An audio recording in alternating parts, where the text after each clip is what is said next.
Assalamualaikum warahmatullahi wabarakatuh. Semoga kalian selalu sehat teman-teman. Perkenalkan, nama saya Siti Afifah Adawiyah. Mata kuliah ini adalah mata kuliah Supervisi Pendidikan dan saya adalah dosen pengampunya. Pernah nggak sih kalian mendengar kata supervisi sebelumnya? Kalau belum pernah, mungkin kalian lebih sering mendengar kata supervisor ya. Kalau kalian yang sebelumnya pernah bekerja, mungkin supervisor lebih familiar dengan telinga kalian. Kalau di sebuah perusahaan baik besar atau kecil, supervisor itu tugasnya adalah mengawasi bawahannya. Nah, supervisor adalah orang yang mengawasi, maka supervisi adalah kegiatan mengawasinya. Kegiatan pengawasan ini kemudian kita tarik di dalam dunia pendidikan. Kemudian kita sebut sebagai supervisi pendidikan. Nah, pada mata kuliah ini kita akan mengenal lebih jauh tentang supervisi pendidikan. Tapi sebelum itu kita harus mengetahui dulu 3 dasar tentang supervisi, yaitu pengertiannya, sejarah, dan tujuannya. Masuk poin pertama, yaitu pengertian.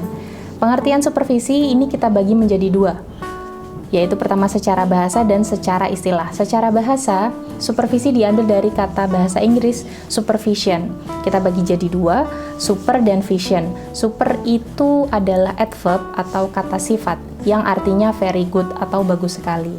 Kemudian vision itu adalah kata benda atau noun yang artinya adalah kemampuan untuk melihat atau the ability to see atau the ability to think about or to plan the future with imagination, yang artinya kemampuan untuk berpikir atau untuk merencanakan masa depan dengan imajinasi. Maka secara bahasa, supervision adalah kemampuan yang sangat bagus untuk melihat atau kemampuan yang sangat bagus untuk berpikir, untuk merencanakan masa depan dengan imajinasi. Itu secara bahasa, teman-teman. Baik, kita masuk ke pengertian yang secara istilah. Secara istilah, supervisi adalah segala usaha, layanan, bimbingan, binaan yang diberikan dalam rangka untuk meningkatkan proses pembelajaran. Tuh, yang kata kuncinya adalah berupa layanan dan bantuan. Diingat ya, supervisi ini adalah sebuah kegiatan berupa layanan dan bantuan. Itu adalah kata kunci dari supervisi. Kemudian poin yang kedua, teman-teman, tentang sejarahnya. Sebenarnya supervisi ini bukan suatu hal baru di dunia pendidikan. Ini adalah terma lama yang mungkin kalian baru pertama kali dengar, begitu.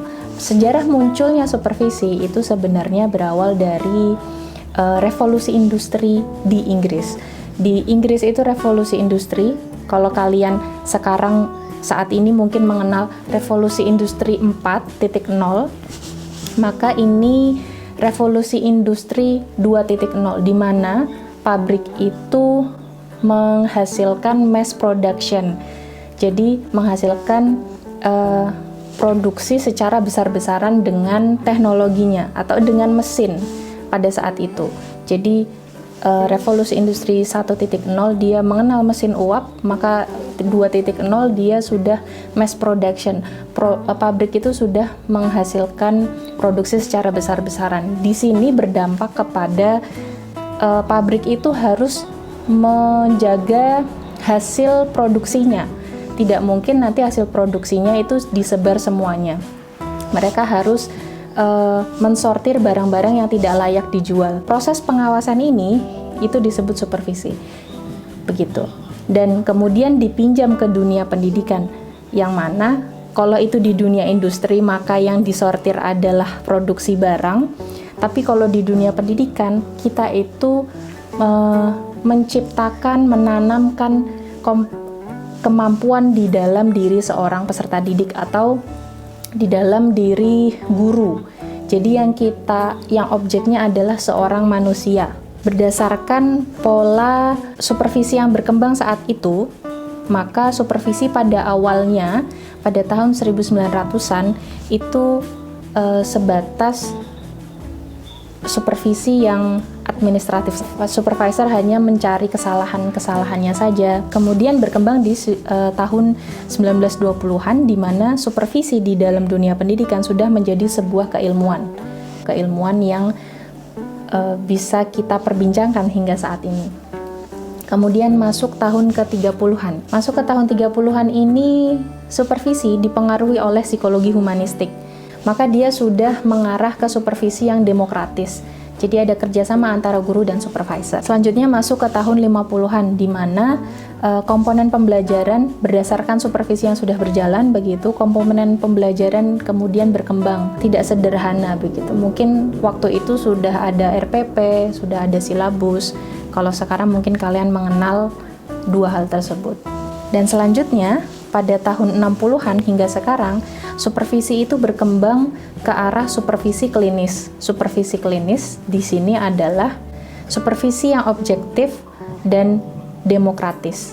Jadi supervisi klinis itu kita akan bahas lebih dalam di video berikutnya, di mana intinya sih supervisi klinis ini guru yang mencari supervisor untuk memperbaiki dirinya sendiri, dan itu berkembang hingga saat ini. Masuk poin yang ketiga, yaitu tujuan supervisi pendidikan.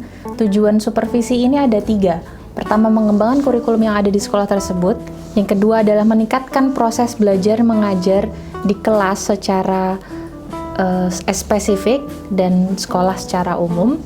Kemudian mengembangkan seluruh staf yang ada di sekolah tersebut. Kalau kalian perhatikan, dari tujuan ini semuanya sama-sama mengembangkan, meningkatkan. Yang ditingkatkan adalah pertama kurikulum, kemudian proses belajar mengajar, dan staf sekolah atau personil sekolah.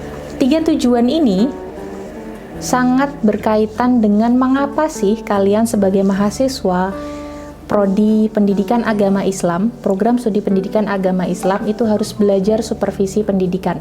Bayangkan jika seorang guru tidak bisa meningkatkan kompetensinya. Misalnya saja pada pandemi tahun 2020, pembelajaran secara nasional dituntut untuk dilakukan secara daring atau secara online begitu. Di sini tentu semua guru tidak memandang level pendidikannya, harus berusaha meningkatkan kompetensinya dalam menyediakan, memfasilitasi pembelajaran secara daring.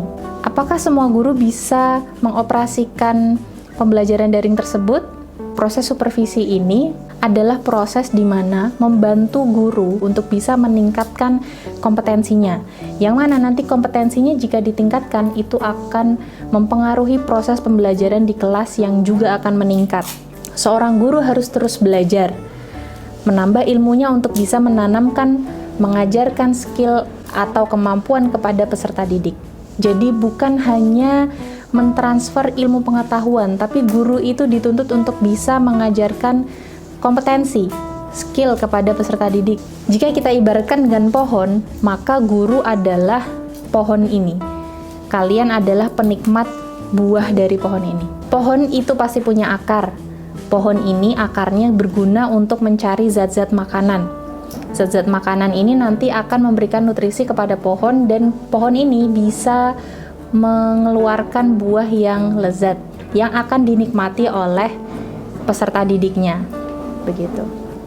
Nah, jika guru tidak mencari ilmu tadi adalah zat makanan yang dicari lewat akar, maka atau tidak meningkatkan kompetensinya, maka guru ini akan stagnan.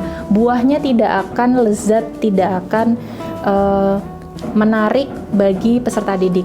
Maka guru dituntut untuk terus menimba ilmu, jadi guru dituntut juga untuk terus belajar, meningkatkan kompetensi dalam mengajar. Sampai berjumpa di video selanjutnya, semoga kalian selalu sehat. Wassalamualaikum warahmatullahi wabarakatuh.